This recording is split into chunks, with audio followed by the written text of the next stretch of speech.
What is happening, and welcome to another four-wheel drive talk episode 47. Friends, we have a pretty exciting episode here in front of you here today.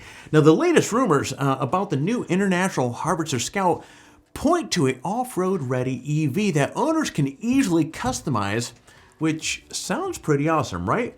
The unfortunate side is you're going to have to wait a while to get your hands on one of these things. Now, in other news, Ford's EV are flying off the lots at record pace. So what does this mean for the future of EV production with Ford? We're going to talk about that as well. Now, this is a all EV episode, which also includes news from Rivian, which is set to meet its production target for 2022. Now, maybe the R1T that you ordered will be in your driveway sooner than later. But first, friends, as always, look, we're putting these videos together in small little bite-sized little news nuggets to keep you informed as far as the top stories and what is happening in the industry. And of course, you find some value with this video, friend, I would greatly appreciate it. You crushing the hell out of that like button down below because it really does help with the whole YouTube algorithm. That said, let's get on to this week's headlines.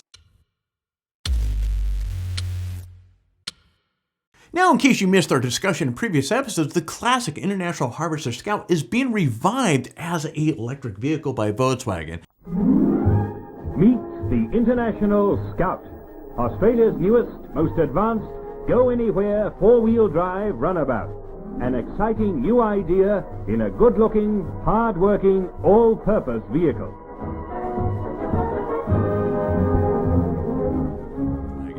Now, little is known about what the new Scout will look like, but rumors suggest that the SUV and pickup variants will be true off-roading machines instead of crossovers, which is good to hear with the name or the Scout name attached to it. Now, this likely means that the Volkswagen is developing an entirely new platform specifically for the Scout. Now, this is really exciting news because it could mean that the Scout should have excellent off-roading capabilities, just like hell the original back in the day. Now, rumor is that Magna, which is a Canadian company that offers contract manufacture, could be brought in to handle the development of the new platform. Now, of course, building an entirely new platform means the Scout is, unfortunately, a long way out. Now, production isn't scheduled to begin until 2026, which means best case scenario, if we're lucky, we might see something in 2027 on the lots. But I mean, when you look at a lot of the delays that we see with electric vehicles actually propose manufacturing days, and actually when they actually do make it on the lots, who knows? It could be 2027, it could be 2028. But the cool part is at least they're moving forward with this here. Now, rumors also suggest that the engineers working on reviving the Scout want the new vehicle to be true to the Scout name while also being affordable. And that's a slippery slope of a term right there. Affordable isn't the eye of the beholder. So really, who knows what the price of these things are going to be, especially out in 2027, 28. But the one thing is for sure, though, when the new Scout arrives, I suspect this thing's going to generate a lot of interest, particularly on par with the popularity of the recent Ford Bronco. But hell, a lot can happen between now and 2026. And by then, who knows what other incredible off-roaders we might have at our disposal that are going to grab our attention. So the pressure is really on with Volkswagen to really step it up with the Scout. Now, what I'm going to do is obviously, as more details come out on the Scout, we're going to keep you guys informed. But off the top of your head here, you've seen what Ford did with the Bronco, which is a big home run. The Scout comes out. Is this a vehicle that would become a bleep on your radar scope? Leave a comment below. If you owned a Scout back in the day, leave a comment down below. Now, another sign that electric vehicles are the future. Ford recently reported that sales of its electric vehicles have tripled over the last year. In fact, EV sales are up 197% at Ford over 2021. Now, Ford says that the demand for its EVs remains strong, with new retail orders quickly expanding. Now, this comes amid continued shortages of inventory, so even though people have to wait longer to get these things, they're still placing orders, which is really good.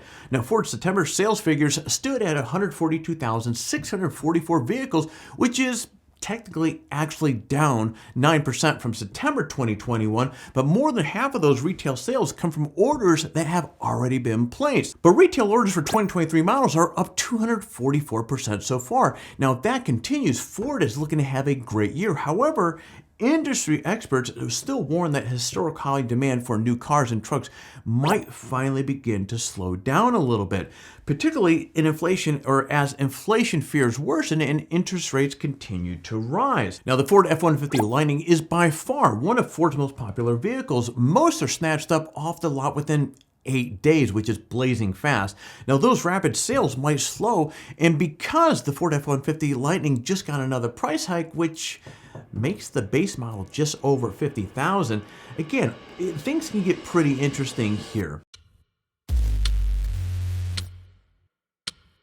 Well, we're going to keep this episode EV, so let's discuss the latest from Rivian. Now, after cutting, you may recall, a yearly production target from 50,000 down to 25,000 for 2022, Rivian seems set to meet that revised goal. Now, as of a couple weeks ago, Rivian had produced around 14,300 vehicles in 2022.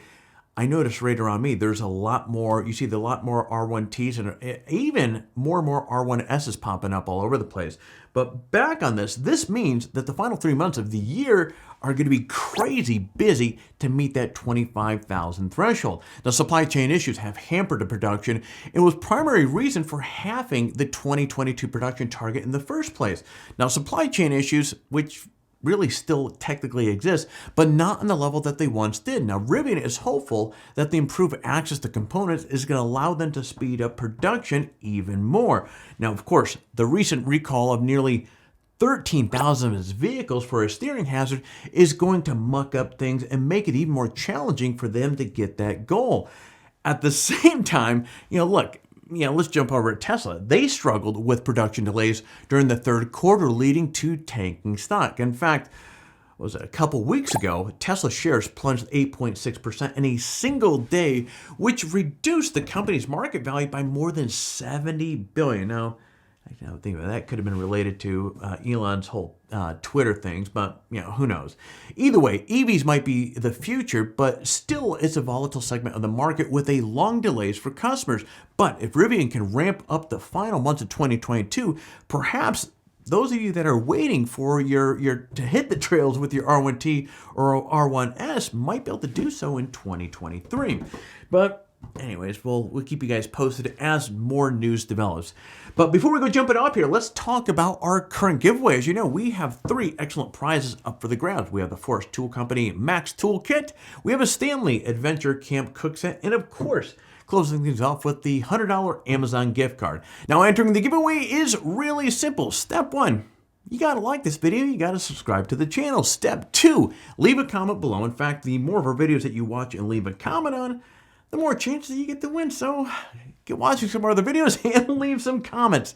Step 3, register on 4-wheel drive talk and introduce yourself in the forum. Now, if you happen to have registered on the site and introduce yourself during one of the last giveaways, you're still eligible to win. But friend, as I keep saying over and over again, swing on by, say hello. We would love to see you. And that is it. For complete details on the giveaway, including how to register on 4-wheel drive talk and how to say hello in the forum, check out the description below.